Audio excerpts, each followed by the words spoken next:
Hello everyone. तो friends, मैं आज आप सबसे एक यूपीएससी के बहुत ही बड़े सीक्रेट के बारे में बात करने वाला हूँ। सबसे पहला क्वेश्चन तो हमारा ये है कि जो यूपीएससी ने ND2 2021 में जो भी कैंडिडेट शॉर्ट लिस्ट करें उनमें से कितनी सीट गर्ल्स के लिए हैं और कितनी सीट्स बॉयज़ के लिए हैं।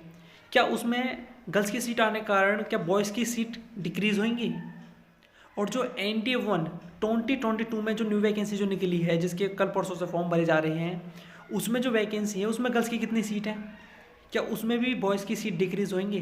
तो फ्रेंड्स, आज हम इन सब के बारे में बात करने वाले हैं और ये एक बहुत ही बड़ा सीक्रेट बताने वाला हूँ मैं आपको यूपीएससी का, और अदर जो वैकेंसी होती हैं जिनमें एसएसबी इंटरव्यू होता है उनके बारे में बात करने वाले हैं। तो फ्रेंड्स, मैं आपको बता दूँ, यूपीएससी एक ऐसी संस्था है जो केवल लीडरों को चुनती है।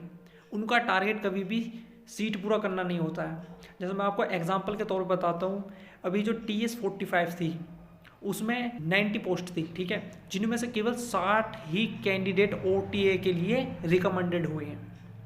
और इसी तरह ND1 का जो फाइनल मेरिट लिस्ट आई थी उस फाइनल मेरिट लिस्ट में 517 सिलेक्टेड हुए थे NDA के लिए, और उनमें से वो 517 में से उन्होंने वैकेंसी कितनी निकाली थी, 400। तो क्या हुआ, ये 117 क्या हुआ, एक्स्ट्रा कैंडिडेट आ गए। अब ये थोड़ी ना उन्होंने 400 दिखाई और 400 में से कितने ले लिए, 517। तो मतलब 117 क्या हुआ, कैंडिडेट एक्स्ट्रा ले लिए। नहीं, मैं यही बताना चाह रहा हूँ कि यूपीएससी कभी भी सीट पूरी करने के लिए शॉर्ट लिस्ट नहीं करती कैंडिडेट को। अगर उन्हें लीडर मिल रहे हैं तो वो लीडर को पकड़ेंगे। अब जैसे ये हर बार NTA का जो रिजल्ट क्वालिफाई करने वाले जो कैंडिडेट होते हैं वो कम से कम 10,000 से प्लस ही होते हैं, लेकिन इस बार कितने थे, इस बार थे 8,009 कैंडिडेट। बल्कि अब की बार तो और ज़्यादा कैंडिडेट शॉर्ट लिस्ट होने चाहिए थे। क्यों? क्योंकि इनमें गर्ल्स भी ऐड थी। तो इसका मतलब ये थोड़ी ना है कि उन्हें अब की बार कम पोस्ट निकालनी थी या कम लीडर चाहिए थे उन्हें इस बार। इसका मतलब ये है कि उनका जो उन्हें अब की बार इतने कैंडिडेट नहीं मिले जो इनके क्राइटेरिया को पूरे कर रहे हों। तो फ्रेंड्स, मैं आपको एक बात और बता दूं, जिस भी वैकेंसी के अंदर एसएसबी हो रहा है उसमें कभी भी सीट मायने नहीं रखती, ऐसा कितनी सीट आई हैं पर वो, लेकिन क्या है, अगर उन्हें नई लीडर मिले ना तो उनमें से एक भी नहीं लेंगे, एक को भी सिलेक्ट नहीं करेंगे। तो फ्रेंड्स, बस यही बात है कि आपके अंदर लीडर क्वालिटी होनी चाहिए तो आप रिकमेंडेड होंगे। अब इसमें सीट मैटर नहीं करती है, वो सीट तो उन सब जैसे एसएससी में सीट मैटर करती है, भाई इसमें इतनी सीट है, इसमें मैटर करती है। मैं मेन बात ये कहना चाह रहा हूँ कि बॉयज़ टेंशन ले रहे हैं कि इसमें बॉयज़ की सीट कम होगी अब की बार। तो फ्रेंड्स, मैं आपको बता दूँ ऐसा कुछ नहीं है।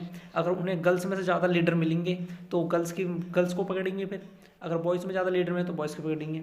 तो इसलिए अब ये जो आया है ND1 2022, इसमें से 400 सीट है। तो ये मत सोचे आप इसमें 20 सीट गर्ल्स की हैं, तो ये 400 की 400 भी किसकी हो सकती हैं, आपकी भी हो सकती हैं, ठीक है, अगर उनमें एक भी गर्ल्स नहीं मिली।